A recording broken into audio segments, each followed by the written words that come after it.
जो उज्जैन के महाकाल है, जो 12 ज्योतिर्लिंग में आते हैं, उन्हीं की कथाओं के बारे में श्रवण करेंगे, उनकी महिमा के बारे में। वो कैसा कृपा करते हैं भोलेनाथ, उन्हीं की कथा के बारे में श्रवण करेंगे। तो कहते हैं कि उज्जैन नगरी सदा से ही धर्म और आस्था की नगरी रही है। उज्जैन की मान्यता किसी तीर्थ स्थल से कम नहीं है।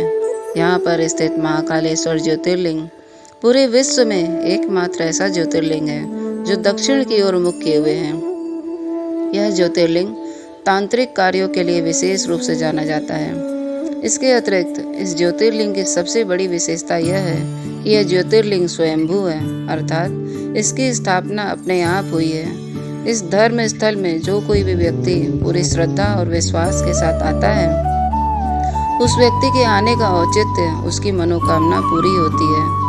महाकाल की पूजा विशेष रूप से आयु वृद्धि और आयु पर आए हुए संकट को टालने के लिए की जाती है।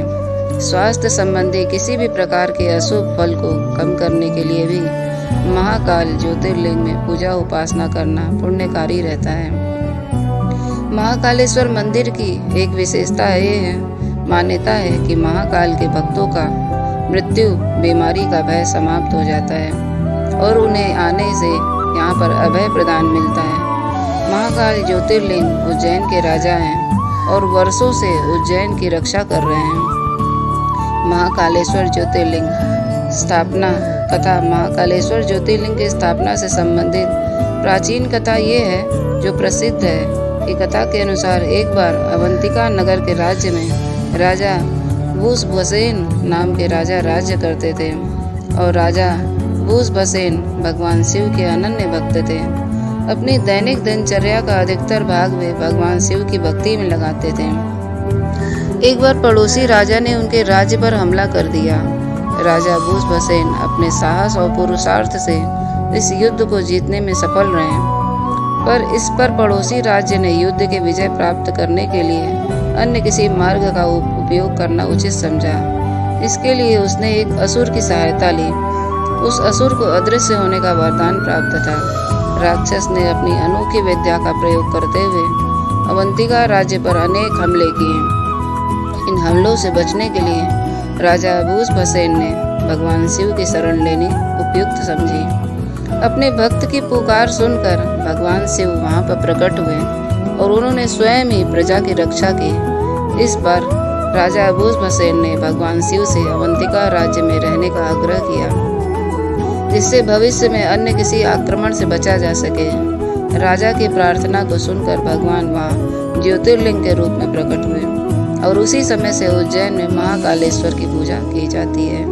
महाकालेश्वर मंदिर मान्यता और महत्व। उज्जैन राज्य में महाकाल मंदिर में दर्शन करने वाले भक्त ज्योतिर्लिंग के साथ साथ भगवान की पूजा में प्रयोग होने वाले भस्म के दर्शन अवश्य करते हैं, अन्यथा श्रद्धालु को अधूरा पुण्य मिलता है। भस्म के दर्शनों का विशेष महत्व होने के कारण यहाँ आरती के समय विशेष रूप से श्रद्धालुओं का जमघट हो जाता है। आरती के दौरान जलती हुई भस्म से ही यहाँ भगवान महाकालेश्वर का श्रृंगार किया जाता है। इस कार्य को 10 नागा साधुओं के द्वारा किया जाता है। भस्म आरती में केवल पुरुष भक्त ही भाग ले सकते हैं और दर्शन कर सकते हैं। महिलाओं को इस दौरान दर्शन और पूजन करना वर्जित है। इसके अतिरिक्त जो भक्त इस मंदिर में सोमवती अमावस्या के दिन यहाँ आकर पूजा करता है, उसके सभी पापों का नाश हो जाता है। कोटि कुंड उज्जैन दक्षिणामुखी महाकालेश्वर मंदिर के निकट ही एक कुंड है। इस कुंड को कोटि कुंड के नाम से जाना जाता है। इस कुंड में कोटि कोटि तीर्थों का जल है, अर्थात इस कुंड में अनेक तीर्थों का जल होने की मान्यता है। इसी वजह से इस कुंड में स्नान करने से अनेक तीर्थ स्थलों में स्नान करने के समान पुण्य फल प्राप्त होता है। इस कुंड की स्थापना भगवान राम के परम भक्त हनुमान के द्वारा की गई है। और महाकाल का मंत्र ऐसा बोला जाता है, ओम महाकालाय महाकाय महाकाल जगतपते महाकाल महायोगिन महाकाल नमोस्तुते। तो महाकाल का दर्शन करते समय हमें इन सारी बातों का ध्यान रखना चाहिए।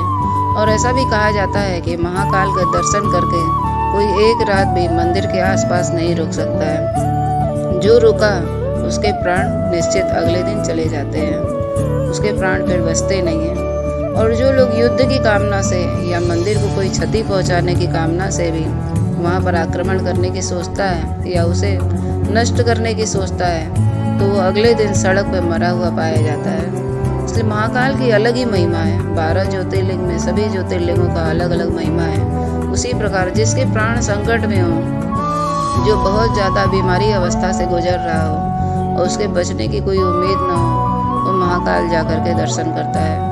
या कोई रोग से बहुत ज़्यादा ग्रसित हो और स्वस्थ नहीं हो रहा हो, तो वो भी जाकर के महाकाल का दर्शन करता है। तो यहाँ पे आप महाकाल का इतना सुंदर वृत्तांत सुने। महाकाल हमेशा शिव शंभु, इसीलिए तो उन्हें भोलेनाथ कहा जाता है, क्योंकि वो भोले हैं, भक्तों की पुकार जल्दी सुन लेते हैं। जय महाकाल, जय उज्जैन नगरी महाकाल की जय।